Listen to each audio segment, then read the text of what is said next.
we're supposed to be going out now, but I'm trying to finish up some things that I need to work on. And suddenly this van just came out here and delivered my blender. It's the blendjet version 2, and the good thing about this is this is wireless and USB charging, so it's just portable one, and it's very good, pretty good. We'll try to test it in a few, and I might do a video about this. I don't know if I'm lazy, I will not, but yeah, here it is, the blendjet. Also, they include this ones here. They call the jet packs. It's like smoothie stuffs, but we'll taste them. That's it. I'm gonna go back to work now. Please forgive my table. Please forgive me if it's a bit crowded. I haven't cleaned my table yet, but yeah, it's this. I chose the black. They come in a lot of colors. Just put them there, and there it is. And yeah, it's if once you snap it in, it's gonna know that this is snapped, so it's gonna work. Let's see if this works.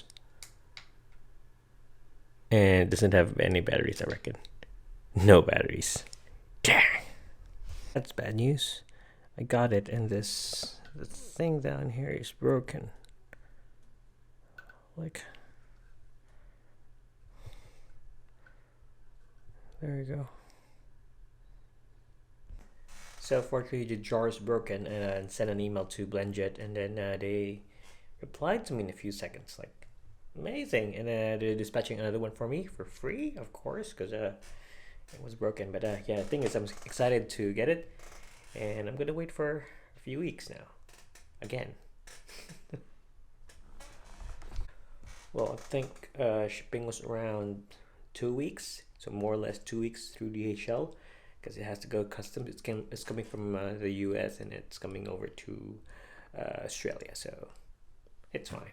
And I've tested the other one. It's leaking water because there's broken chips, bits and pieces out there, and the lock's like mangled. So yeah, what a shame. But good thing is, yeah, another one's coming in, so I'll wait for that.